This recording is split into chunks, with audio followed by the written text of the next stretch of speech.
Assalamualaikum warahmatullahi wabarakatuh. Berjumpa kembali di video pembelajaran kita kali ini terkait tentang bagaimana perawatan terhadap gigi sensitif. Masalah gigi sensitif merupakan masalah yang sebenarnya paling banyak dialami oleh kita sendiri. Kenapa? Ketika kita makan atau minum terus kemudian kita merasakan gigi kita ngilu, itu adalah sebenarnya salah satu ciri daripada gigi sensitif. Kalau kondisi ini terus-menerus dibiarkan, maka ini akan menyebabkan aktivitas kita terganggu. Banyak pasien yang datang ke dokter gigi khususnya mengeluhkan adanya gigi sensitif. Prevalensi terkait gigi sensitif ini semakin lama semakin meningkat, sehingga perlu intensitas ataupun perhatian terhadap bagaimana melakukan perawatan dan juga pencegahan terjadinya gigi sensitif. Pada video pembelajaran kita kali ini akan digambarkan penyebab-penyebab terjadinya gigi sensitif, kemudian bagaimana proses terjadinya, serta yang paling penting adalah perawatan terhadap gigi sensitif. Dan satu kata kuncinya adalah pencegahan agar kondisi ini tidak terjadi lagi. Berikutnya adalah video pembelajaran yang akan kami tampilkan. Semoga ini bisa membantu kita semua untuk melihat lebih dalam bagaimana tentang gigi sensitif. Selamat menyaksikan.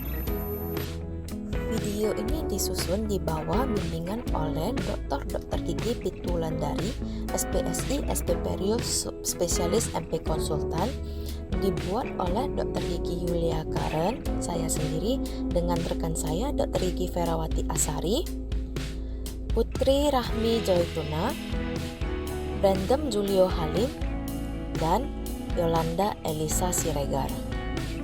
Pertama-tama kita akan membahas tentang apa yang dimaksud dengan gigi sensitif. Gigi sensitif adalah rasa sakit akibat rangsangan termal atau kimiawi berupa makanan asam, manis, panas, ataupun dingin. Apakah kamu tahu gigi sensitif itu umum terjadi? Kejadian gigi sensitif ini terjadi 1 di antara 7 orang. Lebih sering terjadi pada wanita dan sering muncul pada saat melakukan aktivitas sehari-hari. Perbedaan gigi sehat dengan gigi sensitif. Pada gigi yang sehat, terdapat lapisan enamel, di mana lapisan enamel ini merupakan lapisan gigi paling luar yang merupakan struktur terkuat dalam tubuh manusia. Fungsi dari enamel gigi ini adalah untuk melindungi bagian dalam gigi agar tidak terpapar oleh suhu, senyawa kimia dari makanan dan minuman yang dikonsumsi, sehingga mencegah terjadinya sensitivitas pada gigi. Lapisan kedua merupakan lapisan dentin, di mana pada gigi yang normal, dentin ini akan tertutupi oleh enamel yang masih utuh. Pada gigi yang normal, akar gigi akan tertutupi oleh gusi yang masih utuh. Perbedaan yang dapat dilihat pada gigi sensitif. Pada gigi sensitif, enamel akan tampak terkikis, sehingga dentin akan terbuka atau terpapar, di mana pelindung dari gigi tersebut yaitu enamel sudah hilang sehingga terdapat rangsangan yang langsung dapat mengenai dentin. Gigi sensitif juga dapat disertai adanya gusi yang turun, di mana akar gigi yang biasa tertutupi oleh gusi sekarang terpapar. Apa saja gejala-gejala yang terjadi pada gigi sensitif yang biasa dapat dirasakan oleh pasien? Yang pertama adalah ngilu spontan terjadi saat gigi mendapatkan rangsangan. Rangsangan ini dapat didapatkan dari saat makan makanan yang manis atau bersuhu panas maupun dingin. Yang kedua, rasa ngilu yang biasanya dirasakan bersifat tajam ataupun menusuk. Durasinya cepat, berangsur-angsur mereda setelah rangsangan dihilangkan. Rasa sakit juga dapat muncul saat gigi terkena hembusan udara. Apa saja penyebab terjadinya gigi sensitif? Yang pertama bisa dikarenakan terjadinya kerusakan pada lapisan enamel dan juga bisa terjadi dikarenakan rusaknya jaringan periodontium atau kombinasi di antara keduanya. Rusaknya lapisan enamel dibagi menjadi 4 jenis berdasarkan penyebab terjadinya kerusakan enamel. Yang pertama adalah abrasi, yang kedua adalah afraksi, yang ketiga adalah atrisi, dan yang keempat adalah erosi. Kita akan membahas satu persatu. Yang pertama, abrasi. Abrasi dapat terjadi dikarenakan cara menyikat gigi dan pemilihan bulu sikat gigi yang salah.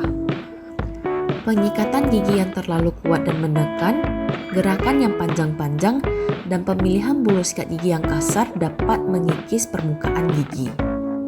Sehingga kesalahan tersebut dapat menyebabkan terjadinya gusi yang turun atau yang biasa disebut dengan resesi dan abrasi gigi. Yang kedua adalah afraksi.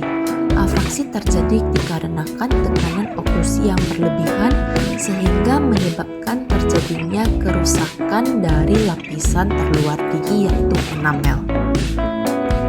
Yang ketiga adalah atrisi. Atrisi dapat terjadi dikarenakan kebiasaan buruk yaitu bruxism, di mana bruxism ini adalah kebiasaan menggertakkan gigi pada saat tidur. Atrisi juga dapat terjadi pada pasien yang berumur lebih tua dikarenakan penggunaan gigi yang terlalu lama.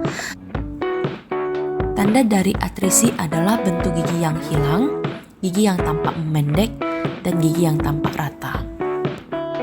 Yang terakhir adalah erosi. Erosi dapat terjadi dikarenakan konsumsi makanan-makanan yang bersifat asam seperti minuman yang bersoda dan makanan yang manis, buah-buahan yang bersifat asam seperti nanas, jeruk, lemon, kiwi, maupun minuman beralkohol seperti wine dan bir. Erosi pada gigi juga dapat terjadi pada pasien yang mengalami gastritis atau penyakit asam lambung dan pasien yang memiliki kebiasaan memuntahkan makanan. Gigi sensitif juga dapat terjadi pada orang yang mengalami kerusakan jaringan pendukung gigi yaitu periodontitis. Periodontitis akan mengakibatkan terbentuknya ruang antara gigi dengan gusi, serta hilangnya jaringan ligamen periodontal dan tulang di sekitar akar gigi, sehingga dapat menyebabkan turunnya gusi atau resesi gingiva, serta keroposnya tulang. Penurunan gusi tersebut dapat menyebabkan terpaparnya akar gigi, sehingga gigi menjadi lebih mudah ngilu ataupun sensitif. Perbedaan penyebab rasa nyeri pada gigi. Penyebab rasa nyeri pada gigi dapat terjadi dikarenakan dua hal. Yang pertama adalah non-karies dan yang kedua adalah karies atau terjadinya lubang pada gigi.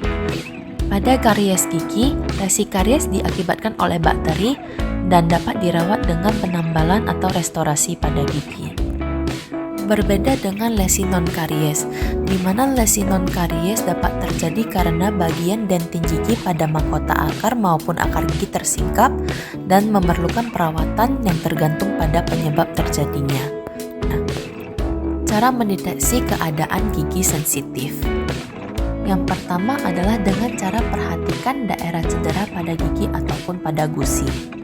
Selanjutnya perhatikan apakah nyeri menetap atau hilang. Apa yang memicu nyeri tersebut? Apakah nyeri meningkat pada saat pagi hari? Apakah nyeri dipicu oleh termal sentuhan atau mengunyah? Apakah nyeri tajam atau tumpul? Apakah nyeri terjadi pada satu gigi atau beberapa gigi? Untuk mendeteksi ada atau tidaknya gigi sensitif, pasien juga dapat menjumpai ahli profesional atau dokter gigi untuk melakukan konsultasi dan juga pemeriksaan. Terdapat berbagai cara untuk mendeteksi ada atau tidaknya gigi sensitif. Cara yang pertama adalah dengan pemeriksaan menggunakan air searing. Langkah yang pertama, dokter gigi akan menempatkan kapas pada daerah yang akan dilakukan pemeriksaan. Lalu operator akan menggunakan air searing dan menyemprotkan udara pada daerah gigi yang dicurigai mengalami hipersensitivitas atau sensitif. Dokter gigi akan menanyakan apakah pasien mengalami sensasi atau rasa ngilu. Cara kedua dengan pemeriksaan menggunakan sensasi taktil. Dokter gigi dapat menggunakan instrumen seperti sonde dan menggoresnya di permukaan yang dicurigai terjadinya sensitif dan menanyakan kepada pasien apakah pasien merasakan ngilu setelah dilakukan penggesekan. Cara yang ketiga adalah pemeriksaan hipersensitivitas dengan menggunakan tes suhu. Pada video ini dilakukan dengan menggunakan tes suhu dingin, alat yang dilakukan atau semprotan yang dilakukan dengan menggunakan klor etil. Langkah yang dilakukan adalah mengisolasi daerah kerja, lalu operator dapat mengambil katan pelet dengan menggunakan pinset dan melakukan semprotan dari klor etil tersebut pada katan pelet sesampai terdapat bunga kristal pada katan pelet. Setelah dilihat adanya bunga kristal, operator atau dokter gigi dapat melakukan penempatan katan pelet tersebut pada daerah yang dicurigai terjadinya hipersensitivitas atau sensitif. Lalu operator dapat menanyakan kepada pasien apakah pasien merasakan sensasi yang tidak nyaman atau ngilu. Adapun pencegahan terhadap gigi sensitif, yang pertama adalah pemilihan bulu sikat gigi. Bulu sikat gigi yang direkomendasikan adalah bulu sikat gigi yang halus sampai sedang. Kemudian hindari penggunaan tusuk gigi. Hindari tekanan yang terlalu kuat pada saat menyikat gigi. Kemudian hindari menyikat gigi langsung setelah makan makanan yang asam. Apa saja perawatan yang dapat dilakukan apabila gigi sensitif telah terjadi? Yang pertama, perawatan gigi sensitif yang dapat dilakukan di rumah. Pasien harus menerapkan cara menyikat gigi yang benar, mengontrol faktor diet, dan menghilangkan faktor resiko terjadinya gigi sensitif. Cara menyikat gigi. Pada pasien yang sudah mengalami gigi yang sensitif, pasien dapat menggunakan pasta gigi khusus untuk gigi sensitif, seperti pasta gigi yang mengandung kalium nitrat, zinc fluoride, ataupun Novamin. Adapun beberapa pasta gigi khusus gigi sensitif yang dapat dicari di pasaran dapat dilihat di dalam tabel. Untuk cara penyikatan gigi yang benar pada gigi sensitif yang diakibatkan karena gusi turun atau resesi akan dijelaskan oleh rekan saya, Putri Rani Joytona. Gigi dengan metode modifikasi Stillman, di mana penyikatan gigi dengan metode Stillman dimodifikasi memang dianjurkan untuk pembersihan pada daerah dengan resesi gingiva yang parah disertai tersingkapnya akar gigi untuk menghindari destruksi yang lebih parah pada jaringan akibat abrasi sikat gigi. Penyikatan dilakukan dengan menempatkan bulu sikat sebagian berada pada servikal gigi dan sebagian pada gingiva di dekatnya, dengan ujung bulu sikat mengarah ke apikal membentuk sudut miring dan porus panjang akar gigi.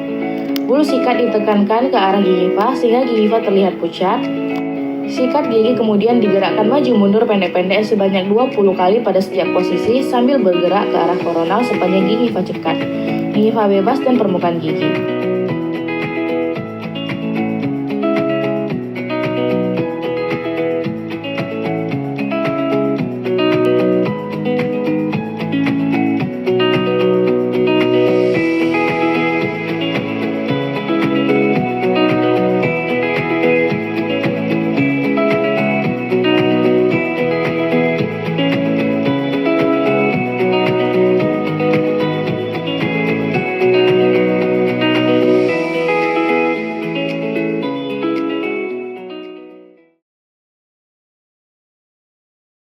Perawatan lain yang dapat dilakukan di rumah adalah dengan pengaplikasian zinc fluoride pada gigi yang ngilu atau ke seluruh permukaan gigi.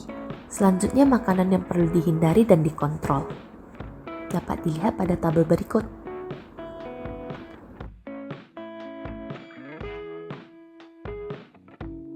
Perawatan gigi sensitif yang dapat dilakukan di klinik.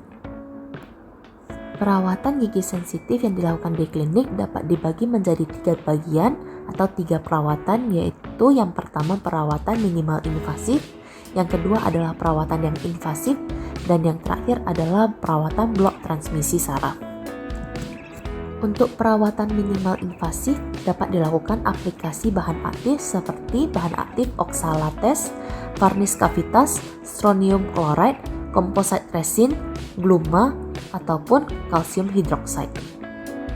Adapun juga perawatan minimal invasif lainnya adalah penggunaan laser sebagai desensitisasi. Perawatan yang invasif terdapat beberapa jenis perawatan.